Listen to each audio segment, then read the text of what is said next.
ಸರ್ಕಾರ ಪ್ರಜಾಪ್ರಭುತ್ವದ ಕಗ್ಗೊಲೆ ಮಾಡುತ್ತಿರುವುದು ಲೋಕಸಭೆಯ ಉಭಯ ಸದನಗಳ ಸುಮಾರು 142 ಸಂಸದರನ್ನು ಅಮಾನತುಗೊಳಿಸಿದ್ದನ್ನು ಖಂಡಿಸಿ ಇಂದು ನಾವು ಜಿಲ್ಲಾ ಕಾಂಗ್ರೆಸ್ ಸಮಿತಿ ವತಿಯಿಂದ ಈ ಪ್ರತಿಭಟನೆ ಕಾರ್ಯಕ್ರಮವನ್ನು ಹಮ್ಮಿಕೊಂಡಿದ್ದೇವೆ. ಈ ಪ್ರತಿಭಟನೆ ಕಾರ್ಯಕ್ರಮಕ್ಕೆ ಆಗಮಿಸಿದಂಥ ಎಲ್ಲ ಗಣ್ಯಮಾನ್ಯವಾಗಿ ಸ್ವಾಗತವನ್ನು ಕೋರ್ತೇನೆ.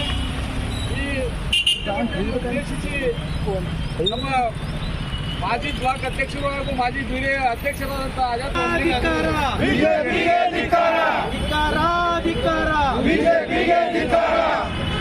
ಬಿಜೆಪಿ ತೊಲಗಿಸಿ, ಬಿಜೆಪಿ ತೊಲಗಿಸಿ, ಬಿಜೆಪಿ ತೊಲಗಿಸಿ, ಸರ್ವಾಧಿಕಾರಿ ಬಿಜೆಪಿ ಸರ್ಕಾರದ ಹೇಳಿತನದ ವಿರುದ್ಧ, ಸರ್ವಾಧಿಕಾರ ಬಿಜೆಪಿ ಸರ್ಕಾರದ ಹೇಳಿತನ ವಿರುದ್ಧ ಬಿಜೆಪಿ ತೊಲಗಿಸಿ, ಬಿಜೆಪಿ ತೊಲಗಿಸಿ, ಬಿಜೆಪಿ ತೊಲಗಿಸಿ.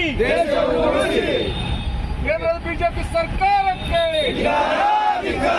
ಬಿಜೆಪಿ ಸರ್ಕಾರಕ್ಕೆ, ಜೆಡಿಎಸ್ ಸರ್ಕಾರಕ್ಕೆ, ಸರ್ವಾಧಿಕಾರಿ ಪ್ರಧಾನಿ ನರೇಂದ್ರ ಮೋದಿ ಅವರಿಗೆ, ಸರ್ವಾಧಿಕಾರಿ ಪ್ರಧಾನಿ ನರೇಂದ್ರ ಮೋದಿ ಅವರಿಗೆ,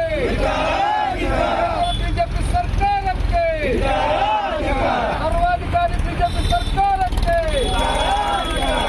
ಜನವಿರೋಧಿ ಬಿಜೆಪಿ ಸರ್ಕಾರಕ್ಕೆ, ಪ್ರಜಾಪ್ರಭುತ್ವ ವಿರೋಧಿ ಸರ್ಕಾರಕ್ಕೆ